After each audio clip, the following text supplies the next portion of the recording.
नमस्कार, मैं हूं अजय कुमार और मैं बिहार का रहने वाला हूं।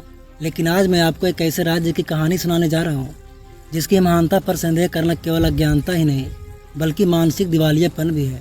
ये वही बिहार है जिसने दुनिया को गणित का शून्य दिया, जिसने भारत के पहले राष्ट्रपति को जन्म दिया, जिसने महात्मा गांधी के सत्याग्रह की नींव रखी, जिसने सम्राट अशोक जैसे महान शासक को जन्म दिया और जिसने नालंदा और विक्रमाशिल्य जैसे विश्वविद्यालयों के जरिए पूरे विश्व को शिक्षा दी।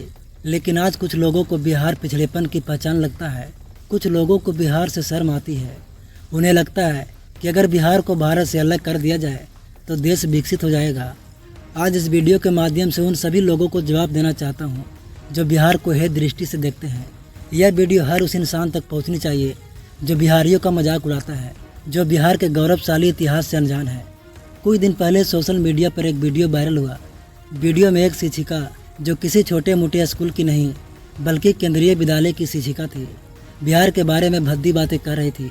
वह बिहार को इंडिया का सबसे घटिया हिस्सा बता रही थी। उन्होंने कहा, बिहार में सिविक सेंस नहीं है, बिहार की वजह से इंडिया विकसित नहीं हो पा रहा है और अगर बिहार को हटा दिया जाए तो भारत एक ऑटोमेटिक डेवलप्ड कंट्री बन जाएगा। Bihar is people have no civic sense.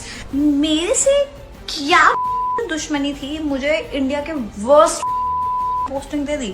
मेरे को हार्ड स्टेशन ही दे देते, लद्दाख दे देते जहां पे कोई जाना नहीं चाहता, मैं जाने को रेडी हूँ। They have zero civic sense. I mean it, zero civic sense. सोचिए, एक शिक्षिका जिसका काम बच्चों को सिखाना होता है, वही शिक्षिका इतनी संकीर्ण सोच रखती है।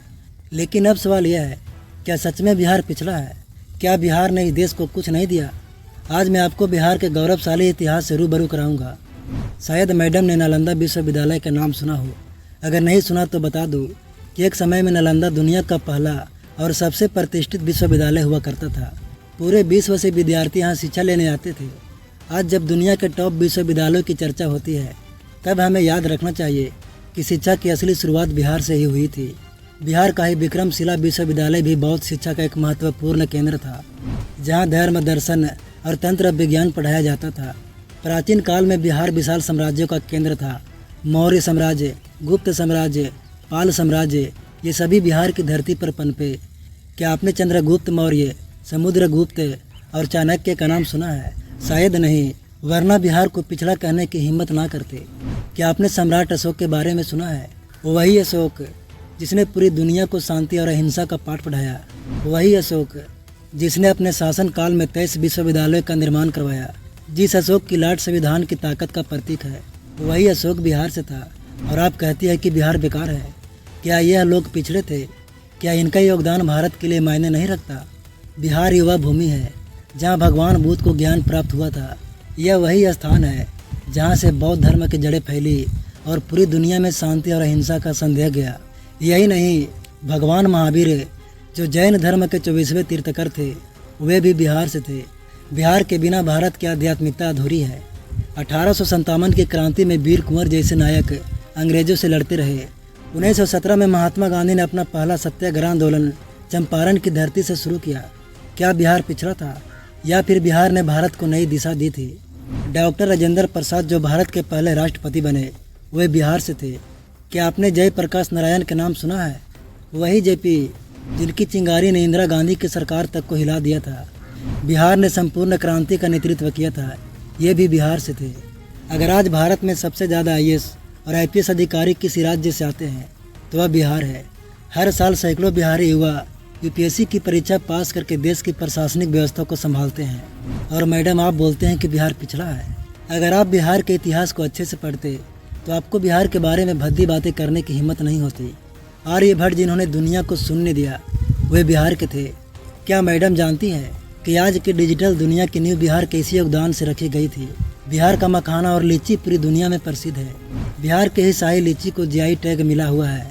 दुनिया का सबसे लंबा वाईफाई जोन भी बिहार की राजधानी पटना में है, जिसका कवरेज क्षेत्र 20 किलोमीटर है। बिहार की मधुबनी पेंटिंग पूरी दुनिया में प्रसिद्ध है। बॉलीवुड में पंकज त्रिपाठी, मनोज बाजपेयी, शत्रुघ्न सिन्हा, संजय मिश्रा जैसे कई दिग्गज कलाकार बिहार से है।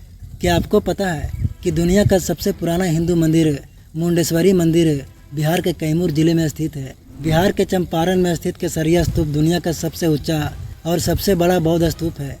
यहाँ तक कि बिहार से होकर गुजरने वाला ग्रैंड ट्रंक रोड भारत का सबसे पुराना हाईवे है, जो कंधार अफगानिस्तान से लेकर बांग्लादेश तक जाता है।